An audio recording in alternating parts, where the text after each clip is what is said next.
অবশেষে ফাঁসির দড়িতে ঝোলার আগেই দুনিয়ার বুক থেকে বিদায় নিলেন একবিংশ শতাব্দীর অন্যতম সেরা স্বৈরাচার, নব্য ফেরাউন, গণহত্যাকারী শেখ হাসিনা। আজকে ব্রেকিং নিউজ হলো, শেখ হাসিনা মারা গেছেন ভারতের মাটিতে। এই খবরটা প্রত্যেকটা জায়গায় দেখি।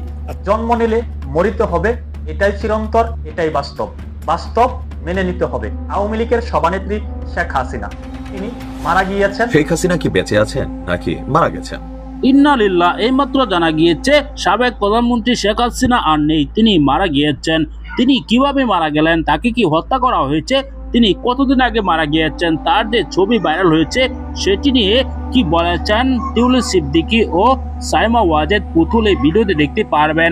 দর্শক অবশ্যই ধৈর্য সহকারে ভিডিওটি শেষ পর্যন্ত দেখে জানতে পারবেন বঙ্গবন্ধু কন্যা আসলে কি মারা গিয়েছেন নাকি তিনি এখনো বেঁচে আছেন। ধৈর্য সহকারে ভিডিওটি শেষ পর্যন্ত দেখবেন। যদি চ্যানেলে নতুন হয়ে থাকেন চ্যানেলটিকে সাবস্ক্রাইব করে রাখবেন, একটি লাইক দিয়ে দেখতে থাকুন পুরো ভিডিওটি।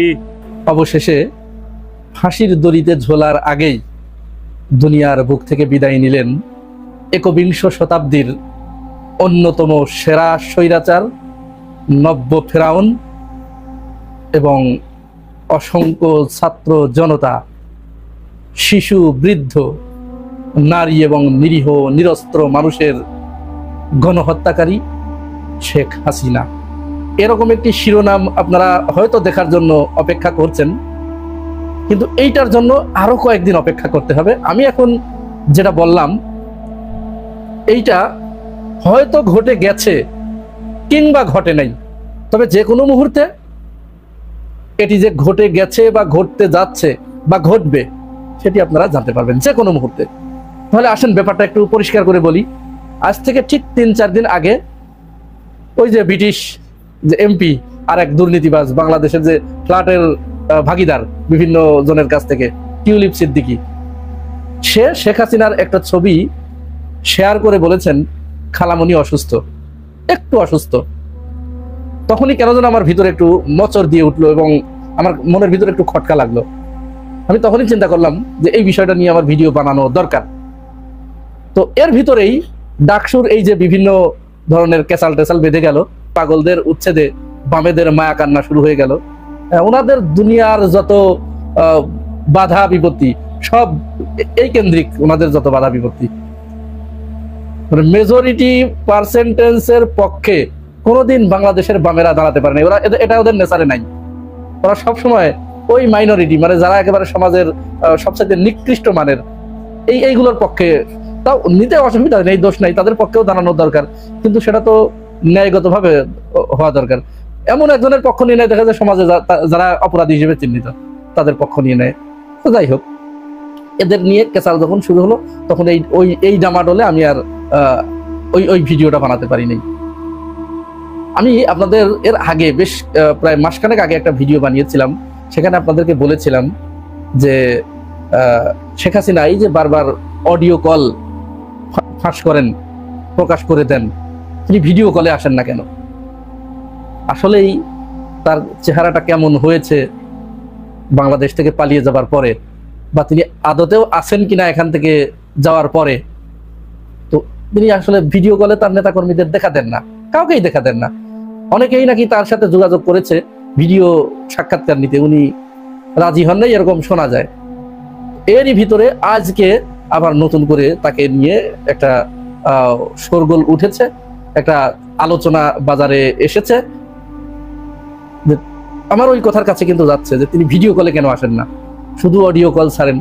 এখন অনেক এক্সপার্ট, আইটি এক্সপার্ট যারা, তারা এইটা ধারণা করছে, বিশেষ করে টিউলিপ সিদ্দিকীর ওই ঘোষণার পরে যে খালামণি তো অসুস্থ, ওই ঘোষণার পরে আইটি এক্সপার্ট যারা, তারা এইটা বলছে, এই ধারণা করছে যে আসলে ভারত শেখ হাসিনাকে দিয়ে বাংলাদেশে অশান্তি জিয়ে রাখতে চায়, যার কারণে শেখ হাসিনার ভিডিও কলে আসার মতো পরিস্থিতি তার নাই। হয়তো তিনি মারা গেছেন, অথবা মারা না গেলেও কমায় আছেন বা এরকম একটা জায়গায় আছেন। তার অডিওকে অডিও ফিঙ্গারপ্রিন্ট বানিয়ে অথবা অন্য কাউকে দিয়ে তার অডিও ওই অনুযায়ী, এখন তো এআই দিয়ে সবকিছু করা যায়, বানিয়ে তার নেতাকর্মীদেরকে মাঝে মাঝে ওর সাথে কথা বলান, এটি রয়ের মাধ্যমে করা হচ্ছে। চক্রান্তটা ওই রকম হতে পারে যে আপনাদের সুলাইমান আলাইহিস সালামের কথা মনে আছে না?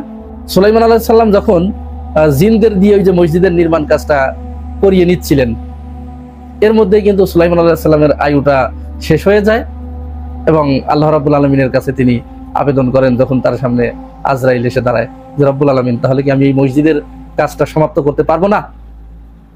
তা আল্লাহ রাব্বুল আলামিন বললেন যে হ্যাঁ পারবা, কিন্তু তোমার আয়ু তো শেষ হয়ে গেছে, তাহলে কি আমার কোনো চান্স নাই? তখন আল্লাহ রাব্বুল আলামিন বললেন যে আচ্ছা ঠিক আছে, তোমার ওইটা নিয়ে চিন্তা করা দরকার নাই, যারা কাজ করছে ওরাই কাজ করবে, ওরা বুঝতেই পারবে না, আমি সেই ব্যবস্থা করছি। তখন ওই যে তার দাঁড়ায় থাকা অবস্থায়, হাতের লাঠিতে ভর দেওয়া ছিল, দাঁড়ায় থাকা অবস্থায় তার জানটা আল্লাহ রাব্বুল আলামিন আজরাইলের মাধ্যমে কবজ করে নিয়ে যান।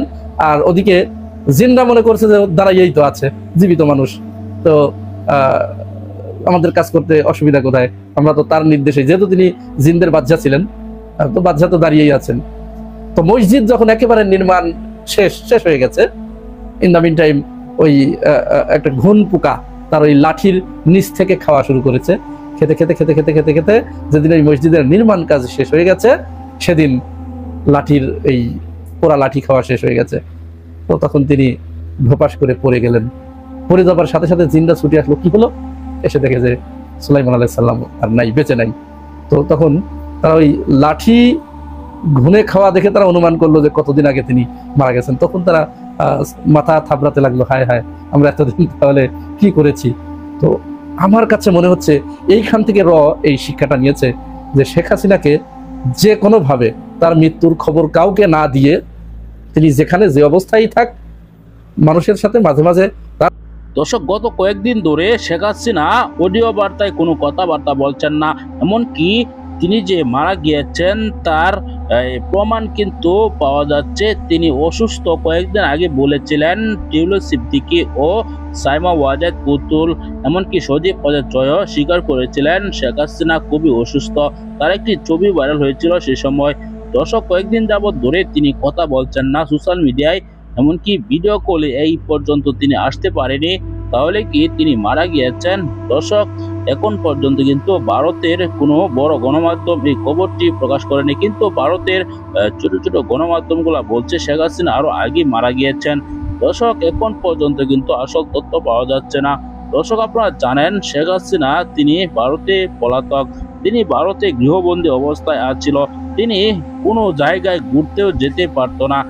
যদি তিনি ঘুরতে যেত তাহলে কিন্তু ভিডিও, এমনকি আমরা অনেক সাংবাদিক সেখানে যেত, ভিডিও করতো, এরকম দেখতে পারতাম, কিন্তু এখন আর সেটি দেখা যাচ্ছে না। সেই জন্য বলা যাচ্ছে শেখ হাসিনা আর নেই।